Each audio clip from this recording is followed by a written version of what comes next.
Muy buenos días, familia. Aquí seguimos un día más, una mañana más de jueves para seguir compartiendo y estudiando la bendita y la poderosa palabra de nuestro buen Dios. Vamos a detenernos en esta ocasión en el Evangelio de Mateo, en el capítulo 25 y en el versículo 36, que así nos dice la palabra del Señor. Estuve desnudo y me cubristeis, enfermo y me visitasteis, en la cárcel y vinisteis a mí. Ayer miércoles empezábamos a ver los frutos que tiene que tener una persona que ha recibido la salvación. Recordemos rápidamente que las obras no producen salvación, sino que es al revés. Es la salvación lo que producen las obras. Si tú dices que eres cristiano, si tú dices que has recibido la salvación de Dios, eso no se puede quedar simplemente en palabras, sino que tiene que haber hechos que puedan respaldar y contrastar lo que estás diciendo. Santiago lo dice o lo deja muy claramente establecido cuando en el capítulo 1 de su carta, en el versículo 18, dice: ¿tú tienes fe? Bueno, yo tengo obras. Muéstrame tu fe sin tus obras y yo te voy a poder mostrar mi fe por mis obras.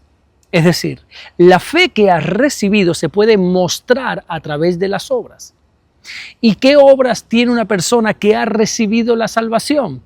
Bueno, pues en resumidas cuentas, la obra hacia los necesitados. Un cristiano que no ayuda a los necesitados, bueno, es que es una contradicción en sí mismo. Si realmente la gracia de Dios te ha transformado, la gracia de Dios te ha alcanzado, mira, inevitablemente eso se tiene que notar en la forma en la que tú vas a tratar ahora a los demás, especialmente a las personas que están bajo alguna necesidad.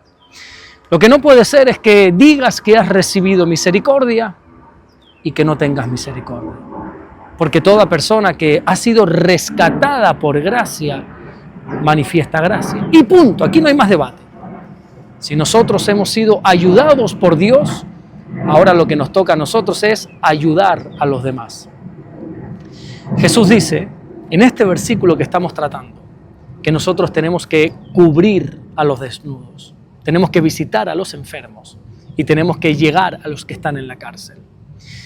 Y creo que en estas palabras lo que estamos encontrando son los tres momentos de mayor vulnerabilidad que puede pasar un ser humano, que es la desnudez, la enfermedad y la prisión.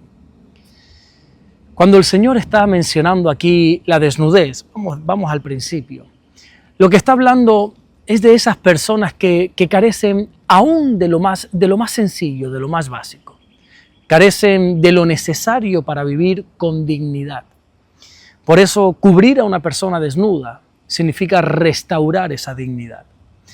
Nosotros como pueblo de Dios tenemos que ser sensibles, tenemos que tener sensibilidad hacia las necesidades materiales que las demás personas tienen. Nuestra misericordia no se puede quedar simplemente en palabras. Un cristiano que solo habla, pero que nunca actúa, es algo ilógico. Juan dice en la primera carta que él escribe, allí en el capítulo 3 y en el versículo 17, que si tú tienes bienes materiales en este mundo y ves a tu hermano tener algún tipo de necesidad y no le ayudas, ¿cómo es posible entonces que digas que el amor de Dios está en ti o mora en ti? Nuestro amor, dice Juan, tiene que ser con hechos y con verdad, no solamente con palabras. El amor cristiano no puede quedarse simplemente en discursos. Santiago nos dice en el capítulo 2 y en los versículos 15 y 16 que si vemos a un hermano que está desnudo y que lo único que nosotros hacemos por ese hermano es decirle, bueno, que el Señor te bendiga o cosas similares, mira, con todos mis respetos, eso no sirve de nada, dice Juan. Cuando Jesús habla de cubrir al desnudo, está hablando de restaurar la dignidad de esas personas que desgraciadamente en esta vida carecen de lo más básico. No tiene ningún tipo de sentido decir Dios te bendiga a alguien que tiene frío y que no estás dispuesto a cubrir ese frío, a darle un abrigo a esa persona. Jesús también habla de visitar a los enfermos, ¿verdad? Bueno, yo creo que todas las personas que han pasado por una enfermedad, ya sea quizá o en primera persona o quizá en su familia, saben que la enfermedad es una de las experiencias más difíciles de la vida humana.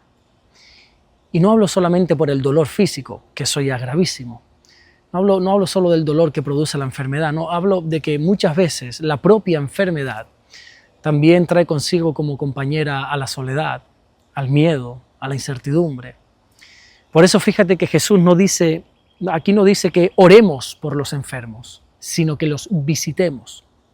Ahora, eso no quita que oremos por ellos, por supuesto que sí. La Biblia nos llama a orar por los enfermos. Santiago dice en su carta, en el capítulo 5 y en el versículo 16, que nosotros tenemos que orar unos por otros para ser sanados. Eso lo tenemos claro. Pero el llamado que nos está haciendo Jesús aquí es a visitarles.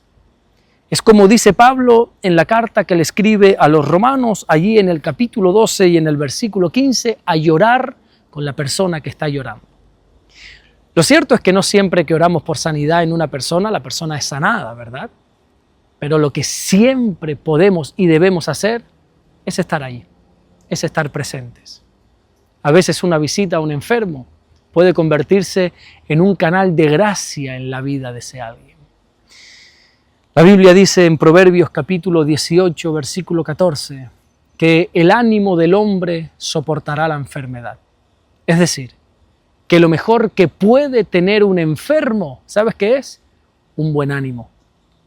Y quizá ese ánimo se lo puedes transmitir tú con una visita. Mira, siempre me ha gustado muchísimo lo que Pablo dice en la segunda carta que le escribe a los Corintios, en el capítulo 7 y en el versículo 6, cuando dice que él fue consolado con la visita de Tito. Qué tremendo, ¿verdad? La visita a Pablo le trajo consuelo. Pablo estaba pasando por un momento muy difícil, por un momento de angustia, pero cuando llegó este hombre llamado Tito, Pablo recibió consuelo. Bueno, y por último el Señor también, ¿sabes de quién habla? De los presos, de aquellas personas que están privadas de libertad, que están en la cárcel. Y créeme que cuando Jesús habló de los presos, no se estaba refiriendo al sistema penitenciario que hoy tenemos, a día de hoy, no, ni muchísimo menos. En los tiempos bíblicos, las cárceles eran lugares de total abandono. Los presos dependían muchas veces de que alguien les llevara comida, si no, no comían. Es que caer en la cárcel era caer en la más absoluta marginación social. Por eso Jesús aquí nos está haciendo un llamado a no olvidarnos de esas personas marginadas por la sociedad. A esos que la sociedad ha descartado, a esos que la sociedad ha desechado y los trata simplemente, qué sé yo, como vagabundos. A esos nosotros tenemos que acompañarlos. El propio apóstol Pablo también dice en la segunda carta que le escribe en esta ocasión a Timoteo, en el capítulo 4 y en el versículo 16, que mientras él estuvo preso, todos lo desampararon. Pero el versículo siguiente dice que todos le abandonaron menos uno. ¿Sabes quién fue, verdad? El Señor Jesucristo, que dice Pablo que siempre estuvo a su lado. Así que de la misma manera que Cristo nunca nos abandona, nosotros tampoco podemos abandonar a absolutamente nadie. Así sea que ese alguien se haya equivocado. Y se haya equivocado a tal grado que haya acabado en la cárcel, haya acabado preso. Aún así, no se puede ni se debe abandonar a nadie.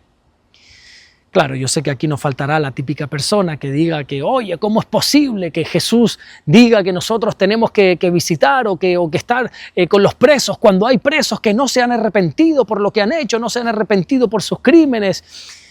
Y sí, es cierto. Hay presos que han cometido delitos innombrables, presos que han cometido delitos detestables, y peor aún, presos que no se han arrepentido por ello.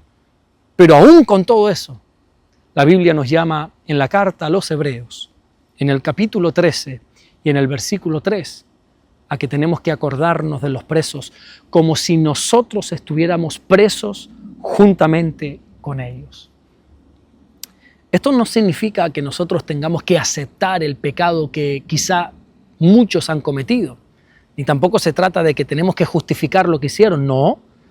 Esto significa que quizá con tu visita, quizá con tu oración, esa persona pueda ser movida al arrepentimiento, o mejor aún, pueda ser movida para que alcanzar la vida eterna.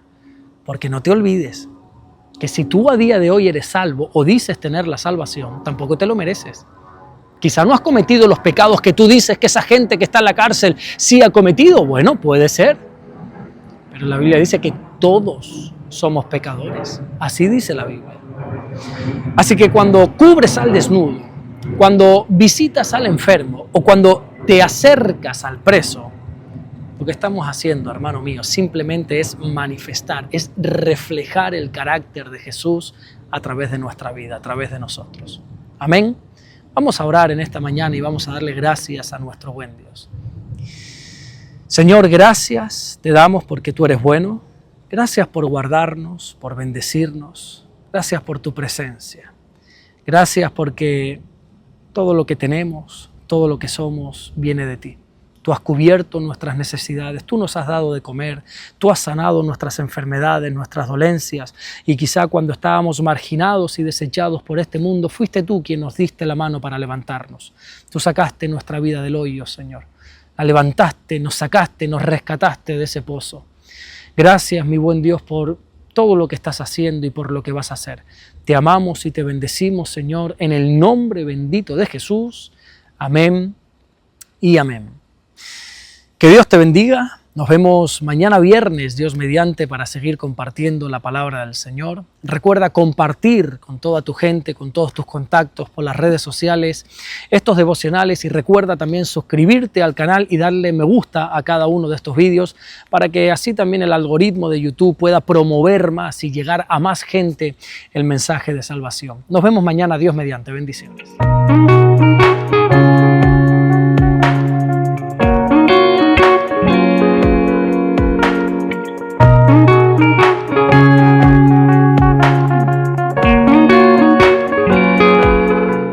Descubre Caminando en Amor y Verdad del pastor Alberto Ares. 50 lecciones prácticas para tu vida diaria, basada en las cartas del apóstol Juan. Aprende a caminar en luz y enfrentar el pecado y fortalecer tu fe con un lenguaje cercano y real. Consíguelo hoy mismo en Amazon.